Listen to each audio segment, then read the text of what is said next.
Sorry that my presentation is in the kitchen, but this is the place where I have the most light. So I'm Brianne Jenkins, and I'm going to be doing cognitive strategies. These are strategies that are used to be done with problem solving. So we have contextualization, which is placing a word or a phrase in meaningful sentences or categories. We have elaboration, which relates new information to what's already known. Grouping, classifying words, terminology, or concepts according to their attributes.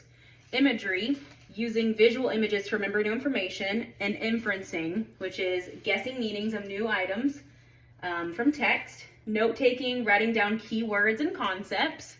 And we have summarizing, which is obviously you're going to make a mental or a written note of and summarize what you've read or learned. And then transferring, using what you already know into another activity. Which brings me to my next point. In my class right now, I do teach VPK. We're learning about buildings. That is our study right now. So whenever I put the big word buildings, I asked all my children different attributes of buildings or what do they know about buildings in their words, like, what do you know about a building? So what I did was I showed them some image, which is, using the imagery of different places that would be considered buildings that they might know of. So obviously, the kids recognize Walmart and Burger King. So then I asked them what different attributes they know about buildings or what they know. And they told me that they're big, they're stores, they're houses, foods, restaurants, and they're made of bricks and made of metal. And what I did to extend this activity, so transferring it over, but this could be used for the note-taking purposes, this can be used for summarizing purposes, elaborating on what's already known for their known information.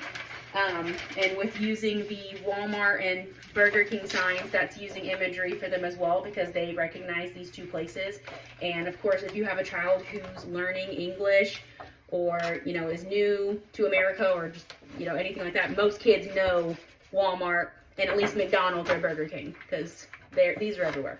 So I thought those images would be good for kids. And also, I thought to extend the activity with reading a story. So I was going to do the Three Little Pigs because they make different buildings, obviously, out of the sticks, the straw, and the bricks. So we read the story, The Three Little Pigs, and at first you ask them to inference about what they think it's going to be about based on the front of the book and based on what's going on here. So we ask them what they think it's going to be about, and then we read the story and we stop at certain points and we make points about what the story's about. So it has three pigs, there's a big bad wolf, they had a house of straw, a house of sticks, a house of bricks, and then the house is going down and that a wolf's tail catches on fire. So at the end he gets in the chimney and his tail catches on fire. So we did that as well for the note-taking and summarizing piece of it. And then also for the transfer portion of it, I had the kids go in different groups and I provided them with materials and they each made different houses of sticks, bricks, and straw. And we talked about which is the sturdiest. So it wraps it all up all together. So I think that this is good for ELLs because if they're in their silent period, at least they have a lot of images to look and they can also listen to a story in English, and I can either get them papers that have the story also in Spanish or have headphones for them or something that they can listen to it in Spanish so they're understanding.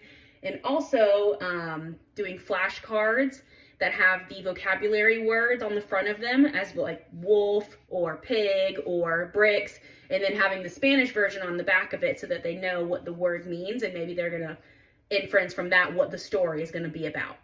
So that is my presentation on cognitive strategies.